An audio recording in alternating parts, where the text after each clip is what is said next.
Okay. Hi everyone, my name is Ramil Jabrosa and I will be the first one to discuss about the data resource. So the first topic is technical aspects of managing the data resource. So the first one is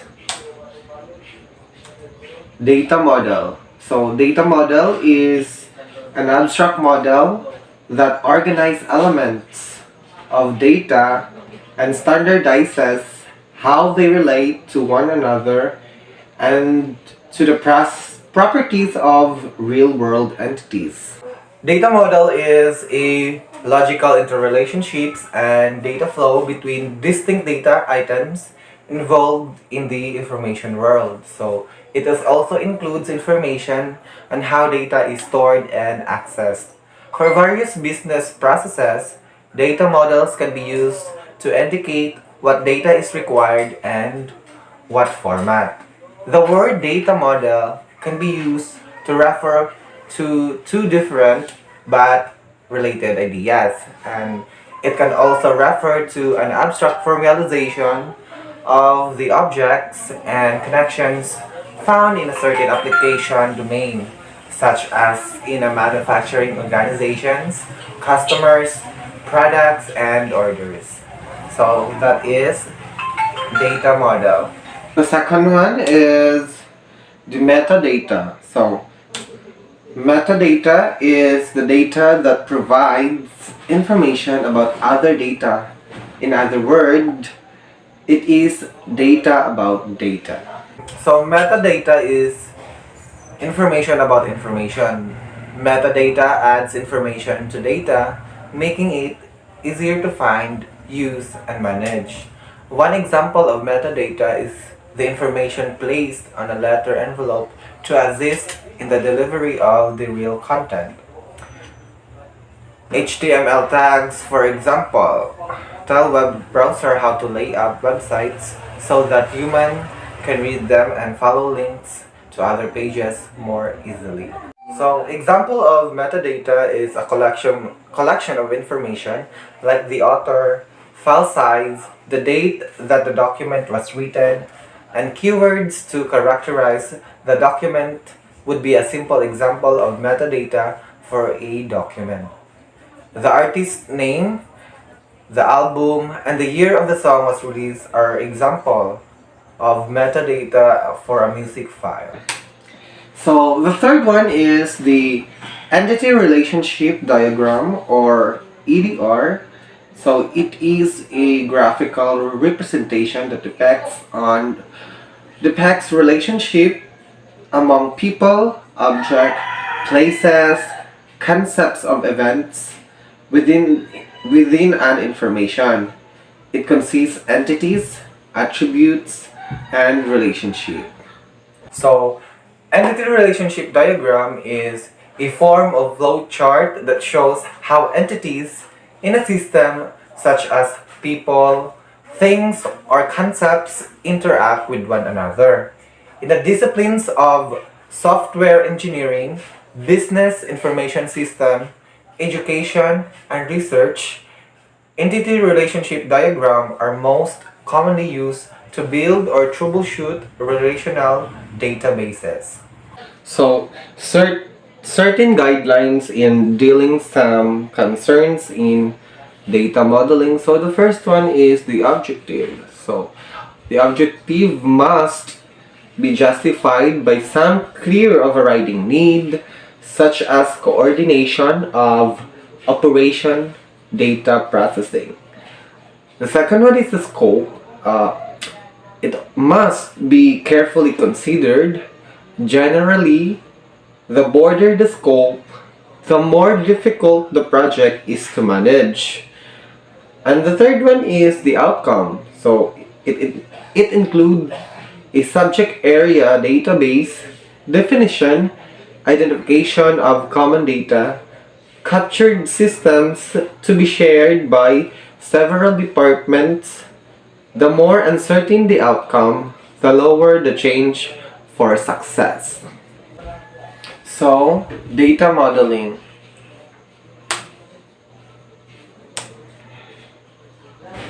So there are two types of two different approaches of data modeling. So the number one is enterprise modeling. So involves describing the organization and its data requirements at a very high level, independence of particular reports, screens, or detailed description of data processing requirements. So enterprise modeling is the process of creating enterprise-wide or part-specific models using process models, data models, resource models, and or new ontologies, among other things.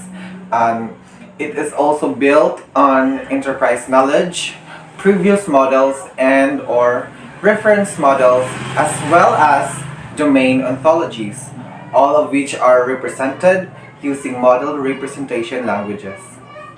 So the second one is the view integration, a framework that solves the data integration problem for structured data by integrating sources into a single unified view. This integration is facilitated by a declarative mapping language that allows the specification of how each sources relates to the unified view. View integration means that it is a framework that integrates sources into a single unified view to solve the data integration challenge for structured data.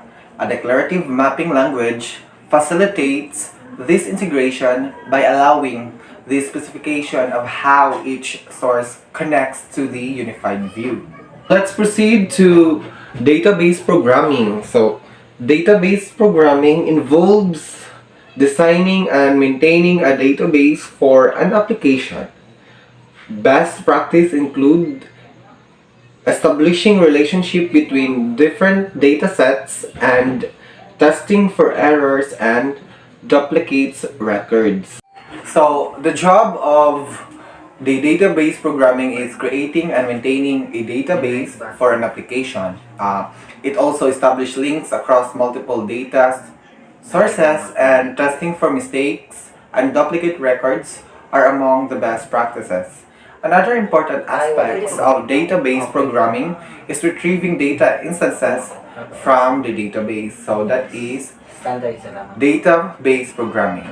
So let's proceed to 3GL or third generation programming language. So it is a high level computer programming language that tends to be more machine independent and programmer friendly than machine code of the first generation and second generation, while having a less specific focus and fifth generations.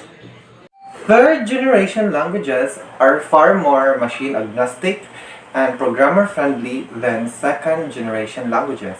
This contains enhancements such as better support for aggregate data types and the ability to express notions in a way that benefits the programmer rather than the computer. By allowing the computer to handle non-essential elements, a third generation language improves on a second generation language. Third generation languages are more abstract than prior generations of languages, making them higher level languages than their first and second generations predecessors. So, examples of common historical third generation programming language are ALGOL or algorithmic language. So it is a family imperative computer programming language originally developed in 1958. So ALGOL or algorithmic language, meaning it is the acronym for algorithmic language. Algorithmic language is a computer language that was created with the purpose of performing calculations, and it was also created by an international committee in the late 1950s and was intended to be a universal computing tool. So that is ALGOL, or algorithmic language. The second example of 3GL is the BASIC. So BASIC, or beginner's all-purpose symbolic instruction code. So it is a family of general purpose high-level programming languages whose design philosophy emphasizes ease of use. So BASIC is a group of general purpose high-level for performing languages with a user-friendly designed by the philosophy Jan G. Kameny and Thomas E. Kurtz, and they created the first version, which was released at Dartmouth College in 1964. They sought to make computers available to students in subjects other than science and mathematics. Almost all computer use at the time necessitated building custom software, which was learned mostly by scientists and mathematicians. So that is BASIC. So the third example of 3GL is C, as in letter C. So it is a general purpose procedural computer programming language supporting structured programming, lexical variable scope, and recursion with a static type system. So C, as in letter C, yun siya. So meaning C is high level general purpose programming language that's great for making firmware and portable apps. Dennis Ritchie created C for the Unix operating system in the early 1970s at Bell Labs with the intention of building system software. So that is C. The fourth example of 3GL is the COBOL. So, or Common Business Oriented Language. So it is a compiled English-like computer programming language designed for business use. COBOL, or Common Business Oriented Language, it is an acronym for Common Business Oriented Language, and it's procedural, imperative, and object-oriented. And it is also a compiler computer software that converts other computer programs written in a high level or source language into machine code which the computer can understand. So, mona ang COBOL. The fifth example of 3GL is the Fortran. So, Fortran is a general purpose complied imperative programming language that is specially to numeric computation and scientific computing. Fortran. So, a Fortran is a compiled imperative programming language that is particularly well suited to numeric calculation and scientific computing. Fortran was created by IBM in the 1950s for scientific and technical purposes, and it has since become the de facto standard in scientific computing. The sixth example of 3GL is the Java. So, the Java is a high-level, class-based, object-oriented programming language that is designed to have a few implementation dependencies as possible. So, Java. Java is an object-oriented programming language that may be used to create software for a variety of platforms. When a programmer creates a Java application, the produced code, or also known as bytecode, can operate on a wide range of operating systems, including Windows, Linux, and Mac OS. So the last example of the 3GL is the Pascal. So the Pascal is an imperative and procedural programming language designed by Nicholas Wirth as a small, efficient language intended to encourage good programming practices using structured programming and data structuring. Pascal. So Pascal allows programmers to create dynamic and recursive data structures such as lists, trees, and graphs by defining sophisticated structured data types and building dynamic and recursive data structures. Records, enumerations, subranges, dynamically allocated variables with accompanying pointers and sets are all in Pascal. So, let's proceed to query language. So, a query language is a specialized programming language for searching and changing the contents of a database. There are also graphical query languages such as Query by Example or QRB, where the queries are expressed graphically and then translate into textual queries interpreted by the DBMS. Query language. A query language is a computer programming language that sends queries to databases and information systems to request and get data. It also finds and extracts data from host databases using structured and formal programming command-based queries submitted by the user. So, mao na ang query language. So structured query language or SQL is a standardized programming language that's used to manage relational database and perform various operations on data in them. So an SQL is also a programming language that was created for managing data in relational database management systems or for stream processing in relational data stream management systems. So this is an example of SQL query.